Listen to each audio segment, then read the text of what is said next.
오늘 우리의 본문은 이스라엘 백성들이 멸망당할 위기에 처했을 때 모세가 드린 중보 기도입니다. 모세는 어떤 상황에서 이스라엘 백성과 하나님 사이에 중보의 다리를 놓았습니까?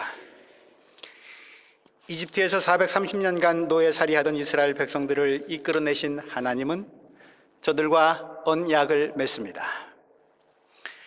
노예가 아니라 자유인으로 하나님의 백성답게 살아갈 수 있는 길을 알려주십니다. 그리고 이스라엘 백성들은 그 길을 따르겠다고 약속합니다. 하나님은 모세를 별도로 부르십니다. 이스라엘이 지켜야 할 계명을 손수 돌판에 기록하여 주시기 위함입니다. 부르심을 받은 모세, 산에 올라가 40일을 머뭅니다. 사건은 모세가 자리를 비운 사이에 일어납니다. 이스라엘 백성들은 이집트에서 탈출한 이후에 지금까지 하루 앞도 예측할 수 없고 한치 앞도 내다보기 힘든 광야길을 모세의 인도로 헤쳐나왔습니다. 한 번도 가보지 못한 약속의 땅에 얼마나 더 가야 하는지, 그 길에 또 어떤 위험이 도사리고 있는지 모르는 그들에게 지도자로서의 모세의 위치와 역할은 절대적이었습니다. 그런 모세가 산에 올라가더니 내려오질 않습니다. 감감무소식입니다. 예상보다 시간이 오래 흐르자 그를 기다리던 이스라엘 백성들의 마음이 조급해집니다. 40일이 지납니다. 백성들의 불안감은 극도에 달합니다. 더 이상 가만히 있을 수 없습니다. 모세가 자리를 비우면서 대리 임무를 맡긴 아론에게 몰려가서 소리를 지릅니다. 우리를 인도할 신을 만들어 주시오. 신을 만들어 달라. 이스라엘 백성들은 지금까지 이집트에서 탈출해서 홍해를 건너고 광야를 지나오는 동안 눈으로 볼 수는 없었지만 그들 앞에서 자유의 역사를 친히 이끌면서 행동하시는 하나님을 경험했습니다. 그럼에도 불구하고 그들은 자신이 원하는 신을 만들고 싶었습니다. 나를 불안하게 하지 않는 신, 다른 데 갈 수 없도록 내가 꼭 붙잡아 놓을 수 있는 신을 갖기를 원했던 것입니다. 우리를 인도할 신을 만들자. 오늘 32장 본문 1절에 나온 우리를 인도할 신을 만들자. 눈에 보이지 않는 하나님께 맞서서 싸우려고 하는 반란군들의 구호입니다. 모세의 대리 지도자 아론은 반란군에 맞설 강인합니다. 의지력이 없는 사람이었던 것 같습니다. 반란군의 요구 조건을 거부할 때 일어나는 사태가 두렵기도 했을 것입니다. 이 반란군들이 바라는 것이 무엇인지 알아챈 아론, 그들이 가진 금부치를 이용해서 신을 만들자고 제안합니다. 오늘 본문 32장 3절, 여러분의 아내와 아이들, 딸들이 귀에 달고 있는 은고리, 금고리들을 빼서 나에게 가져오시오. 사실 이 금부치들은 이스라엘이 이집트를 빠져나올 때 하나님이 이집트인들의 마음을 움직여서 그들로부터 얻은 것들이었습니다. 아론은 금을 녹여 송아지 상을 만듭니다. 이것을 본 이스라엘 백성들, 오늘 32장 4절, 이스라엘아, 이 신이 너희를 이집트 땅에서 이끌어낸 너희의 신이다 라고 소리 지릅니다. 아론은 제단을 썼습니다. 백성들은 제사를 지내고 금송아지 앞에서 먹고 마시고 흥청거리고 뛰놀았습니다. 6절 말씀입니다. 하나님이 금송아지로 변했습니다. 왜 하필 하고 많은 형상 중에 금송아지로 만들었을까요? 이스라엘이 종살이했던 이집트에는 유명한 두 개의 신이 있습니다. 하피, 하소르라고 불리는데 그 모습이 황소와 암소입니다. 이집트 주변의 가나안 사람들은 바알을 섬겼는데 그 상징이 힘과 풍요를 나타내는 황소였습니다. 그들은 풍요를 기원한다는 명분으로 황소 앞에서, 신이라 상징되는 황소 앞에서 풍요를 기원한다는 명분으로 아주 문란한 성행위를 벌였습니다. 그런 문화에 오랫동안 노출되고 길들여진 이집트 출신의, 노예 출신의 이스라엘 백성들, 자신들을 노예살이에서 해방시켜 주신 하나님을 금송아지로 표현할 수밖에 없었던 것 같습니다. 이집트의 신은 아니었지만 이집트에서 이끌어낸 하나님을 섬기고는 싶은데 그 얼굴이 보이질 않아, 얼굴이 없어서 불안하기에 눈으로 볼 수 있는 형상을 만든 거죠. 그들은 황금 송아지 앞에서 방탕한 축제를 벌이면서 하나님을 예배한다고 생각했습니다. 그러나 사실대로 말하자면 그 금부치들은 하나님이 주신 것입니다. 그런데 하나님으로부터 받은 것을 자기 것으로 여기고 더 나아가 그것을 하나님으로까지 여깁니다. 물질주의, 황금 만능주의가 바로 이것이죠. 게다가 그들은 황금으로 신의 형상을 만들어낼 수 있는 자기 자신 스스로를 자랑하고 있습니다. 신을 만들 수 있는 인간, 따라서 신보다 한 수 위인 자기 자신들을 과시하고 있는 거죠. 인간이 스스로를 숭배하고 있습니다. 인간 절대화, 인간 신격화입니다.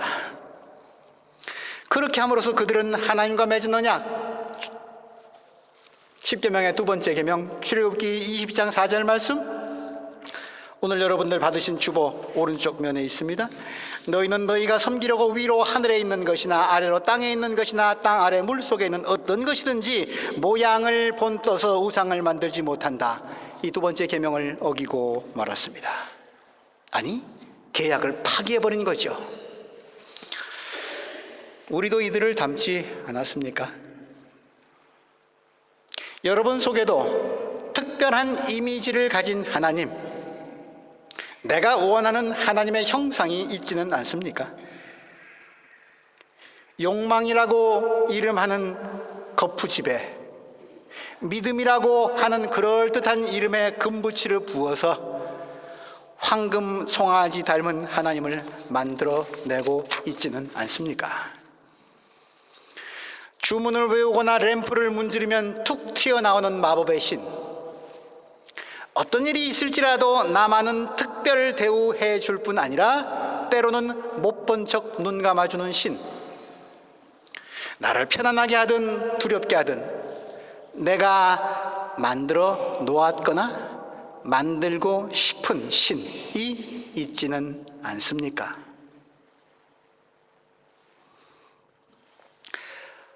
얼마 전에 우리 한국에서 인공지능 컴퓨터라고 일컫는 알파고와 이 시대에서 바둑을 제일 잘 둔다고 하는 이세돌 구단과의 바둑 시합이 있었습니다.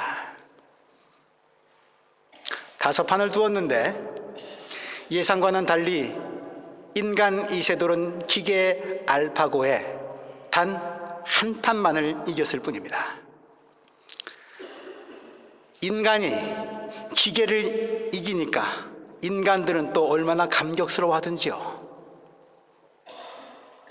인간이 유일하게 이긴 그 한 판에서 승부를 가른 결정적인 한 수를 신의 한 수라고 하더군요. 이제 신의 역할은 인공지능에게 쫓기고 있는 자연인간을 도와주는 한 수일 뿐인가요? 모든 면에서 어른이 되고 성숙한 현대 사회에서 종교의 기능은 무엇입니까? 초고속 정보화 사회 속에서 신의 영역, 아니 더 정확하게 말하자면 신의 피난처는 어디입니까? 지극히 개인적이고 내밀한 사생활 정도 아닐까요? 거기가 바로 종교의 영역이고 교회가 유일하게 활동할 수 있는 장소 아닌가요? 그 지극히 사적인 곳에서조차도 우리는 하나님을 예배하는 게 아니라 신이라고 불러주는 황금 송아지를 만든 나 자신을 숭배하고 있지는 않습니까? 그림을 보시겠습니다.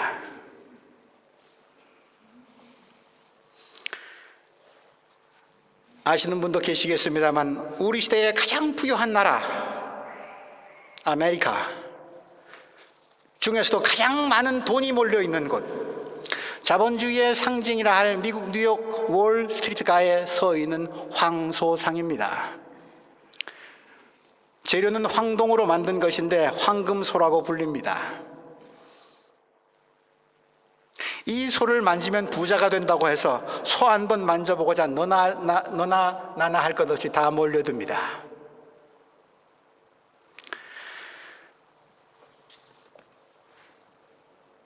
다음 그림 한번 보여주세요.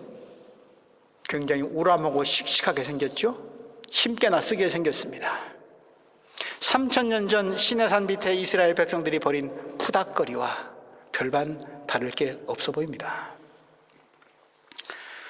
하나님을 물질화하고 인간을 신격화하는 광란의 현장을 보신 하나님은 진노하십니다. 그들을 멸망시킨 후에 모세의 혈통으로 큰 나라를 만들겠다고 말씀하십니다. 가만히 있으면 모세는 아브라함보다 더 뛰어난 사람이 될 판입니다. 근데 그렇게 좋은 영광을 누릴 기회가 딱 온 순간에서 모세는 감사합니다 인사하지 아니하고 기도합니다. 자기 자신을 위해서 나인 백성들을 위해서 기도합니다.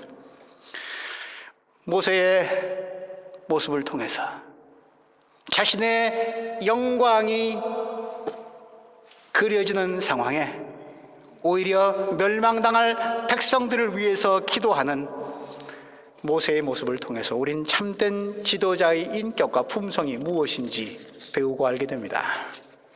그는 하나님께 기도로 매달리되 매우 논리적으로 호소합니다. 오늘 본문 12절 말씀, 하나님이 구원하시려고 친히 이집트에서 이끌어내신 민족을 멸망시키셨다는 소문이 이집트인들 귀에 들어간다면 하나님 당신 이름에 당신 명예에 흠집이 생기지 않겠습니까? 그런 일이 있어서는 안 됩니다. 하나님, 백성들에게 내리겠다고 하신 재앙을 거두어 주시기를 호소할 뿐 아니라 하나님의 이름이 없이 여김 받을까 모세는 마음 아파하고 있는 것입니다. 그리고 모세는 옛적에 하나님이 자신들의 조상과 맺으신 언약을 기억합니다. 자손을 큰 민족으로 만드시고 땅을 유업으로 주시겠다고 하신 약속을 하나님께 상기시켜 드리고 있습니다. 마치 하나님이 기억 상실증에 걸린 양 말입니다. 하나님의 약속으로 하나님을 붙잡습니다. 당신의 말씀으로 하나님을 붙잡습니다. 모세는 이스라엘의 잘못을 감추려 하지 않습니다. 변명하려 하지 않습니다. 아니, 하나님께서 하신 일과 하실 일, 그리고 그분 자신이 스스로 하신 약속을 들어 그분께 매달리면서 붙들고 기도합니다. 오늘 본문뿐 아니라 이후에도 모세는 계속해서 중보의 기도를 드립니다. 특별히 32장 31절, 오늘 본문 주보 오른쪽에 있습니다. 32장 31절에서는 백성의 지도자로서의 마음이 고스란히 녹아 있습니다. 슬픕니다. 하나님, 이 백성이 금으로 신상을 만들므로 큰 죄를 지었습니다.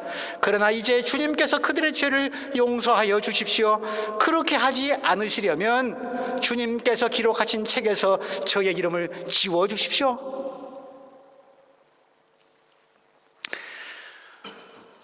내 생명을 거두어 가실지라도 이 백성만큼은 살려달라는 말이죠.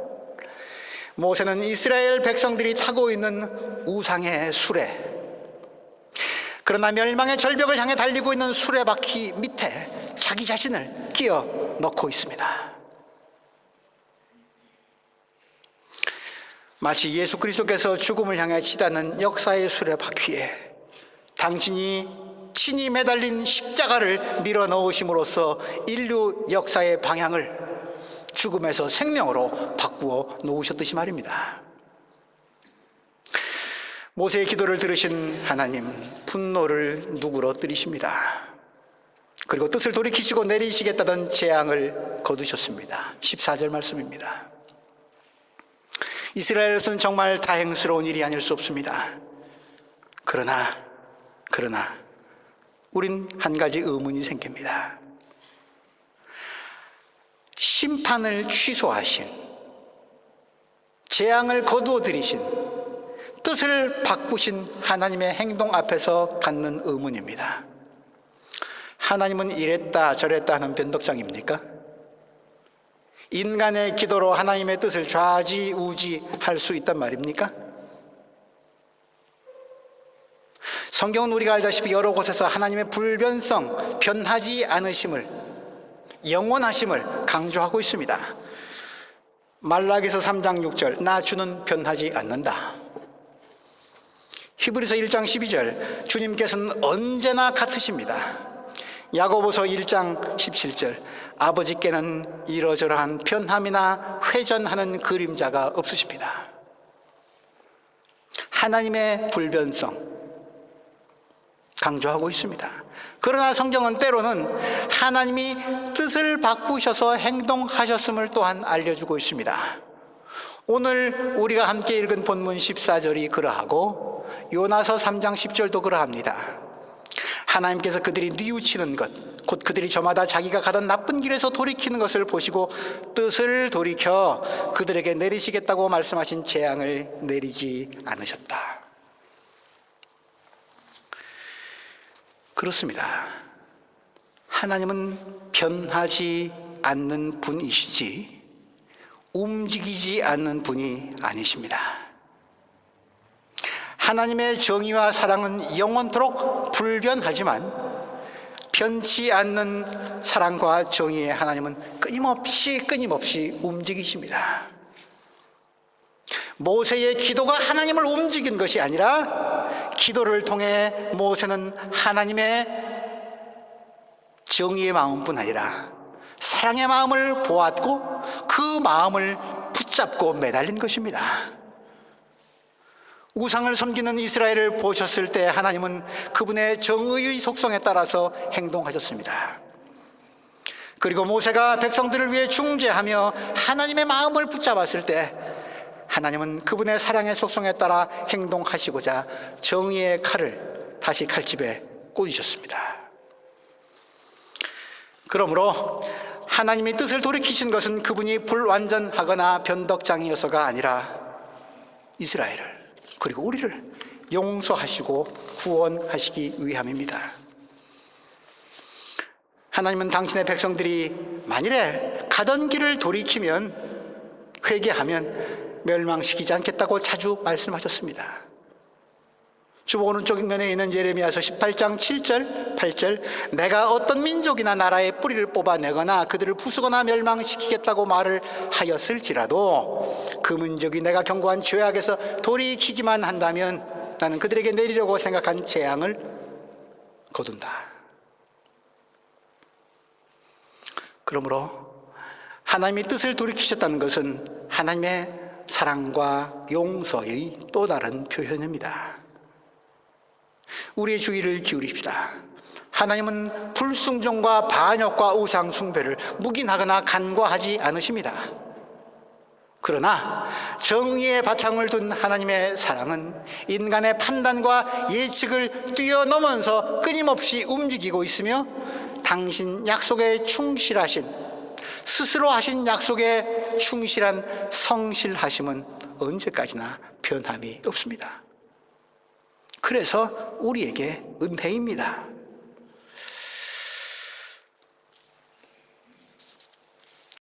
오늘은 우리가 남신도 헌신 예배로 드립니다. 우리 교회 남신도 여러분들, 모세를 본받을 수 있기를 바랍니다. 가정과 사회와 그리고 여러분을 세워주신 곳에서 모세와 같은 역할을 감당할 수 있기를 바랍니다.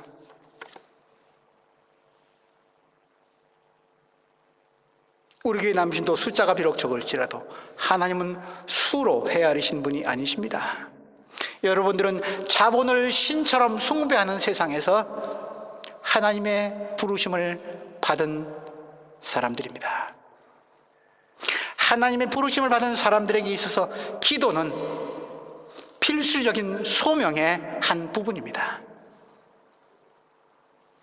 무엇보다 기도를 통해 여러분 안에 있는 혹 있을지 모르는 우상의 실체를 정직하게 바라보시고 제거하실 수 있기를 바랍니다. 기도를 통해 하나님을 만나시고 하나님의 마음을 보실 수 있기를 바랍니다. 그 하나님의 마음을 붙잡고 매달리면서 때로는 멸망으로 치닫는 역사의 수레바퀴에 나를 내밀기까지 하면서 여러분들이 가정과 사회에서 책임져야 하는 사람들, 그러나 하나님으로부터 멀어져가는 사람들을 위해 모세처럼 중보 기도하실 수 있기 바랍니다. 특별히 자본의 시장에서 황금소를 섬기는 사람들, 하나님을 물질화하고 스스로를 절대화하는 사람들을 위해 중보 기도하시기 바랍니다. 사랑하는 가족과 이웃, 분단된 조국과 폭력에 시달리는 세상을 살리기 위한 여러분의 중보 기도를 통해서, 자기 던짐을 통해서 세상을 구원하시고 행복하게 하시려는 하나님의 뜻은 영원토록 변함없음을, 그리고 그 뜻을 이루기 위해 하나님의 사랑은 잠시도 멈추지 않고 지금도 움직이고 있음을 증언하실 수 있기를 주님의 이름으로 기원합니다. 기도합니다. 하나님, 이스라엘을, 그 망측한 짓을 벌이는 이스라엘을 다시 살려주셨습니다.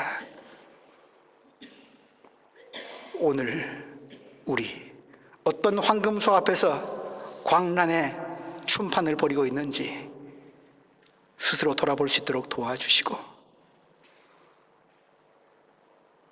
정의의 칼을 사랑의 심장으로 꾹꾹 눌러 애써 참고 계시는 하나님 앞에 우리 돌아설 수 있도록, 더불어 사는 세상을 주님과 함께 만들어 갈 수 있도록 복내려 주옵소서. 그 일에 우리 남신도들을, 우리 한인교회를 들어서 주옵소서. 예수님 이름으로 기도합니다.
주